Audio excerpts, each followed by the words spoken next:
আমাদের যা কিছু করার প্রয়োজন সেটা তো আমাদেরকে করতে হবে, কারণ আমাদের স্বার্থ সেখানে সংশ্লিষ্ট আছে।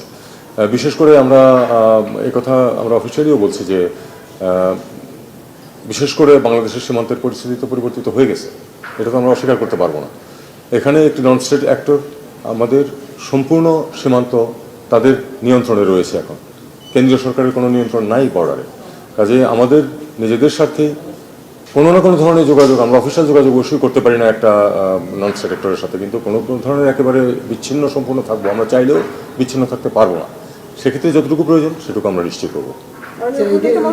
আরাকান আর্মি বাংলাদেশের 10 কিলোমিটার ভিতরে ঢুকে অনুষ্ঠানে অংশ নিয়েছে এবং তারা সামরিক পোশাক পরা ছিল। এই ব্যাপারে আমাদের কোনো মন্তব্য? এটা নিয়ে ইতিমধ্যে বেশ কিছু কথাবার্তা হয়েছে এবং আমি যতটুকু জানি হোম মিনিস্ট্রি নিয়ে কাজ করছেন। আমি ওভারল্যাপ করতে চাই, দেখা যাক কি দাঁড়ায়।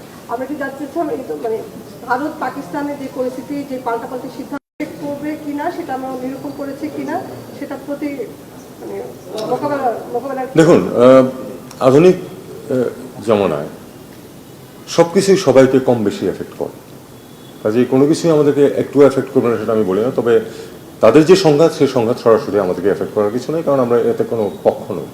আমরা যেটা বলেছি যে আমরা চাই যে তারা দুই পক্ষ আলাপ আলোচনার মাধ্যমে সমাধান করে ফেলুক, কোনো সংঘাত না থাকুক।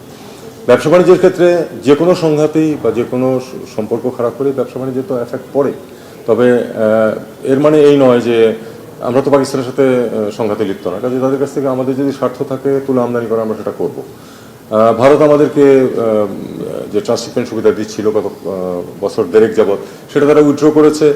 আমাদেরকে আমাদের মোডাস ভিভেন্ডি বের করে নিতে হবে যে এই পরিস্থিতিতে আমরা কীভাবে করতে পারি। আপনি জানেন যে আমরা ইতিমধ্যেই সিদ্ধান্ত নিয়েছি যে সিলেট থেকে সরাসরি ফ্লাইট যাবে। আমাদেরকে এইভাবেই নিজেদের স্বার্থ রক্ষার ব্যবস্থা করতে হবে। আমি মনে করি যে এটা এভাবেই এগোবে। তাদের সংঘাতের কারণে আমাদের ব্যবসা বাণিজ্যের যে এফেক্ট যদি হয়, সেই এফেক্ট যাতে বেশি আমাদের ক্ষতি করতে না পারে, আমাদেরকে সেই অনুযায়ী ব্যবস্থা নিতে হবে। বাংলাদেশ ভারত সীমান্তে বাড়তি নিরাপত্তার ব্যবস্থা করা হবে কিনা? এটা হয়তো নিরাপত্তা নিয়ে যারা সরাসরি কাজ করেন তারা হয়তো বলতে পারবেন। এই মুহূর্তে আমার কাছে এরকম কোনো তথ্য নেই। ওয়াশিংটনে যে মিটিংটা হলো শুল্ক নিয়ে, এই ব্যাপারে যদি আমাদের কিছু ব্রিফ করেন বাংলাদেশ।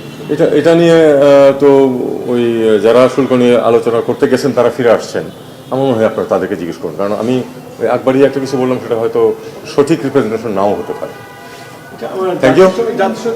জাতিসংঘের একটা আমরা বিভিন্ন জায়গায় শুনতেছি একটা সেফ প্যাসেজ চায় রাখাইন স্টেটের সাথে বাংলাদেশে, এই বিষয়ে কি আসলে কোনো আপডেট বা এই ধরনের কোনো ইয়ে আছে?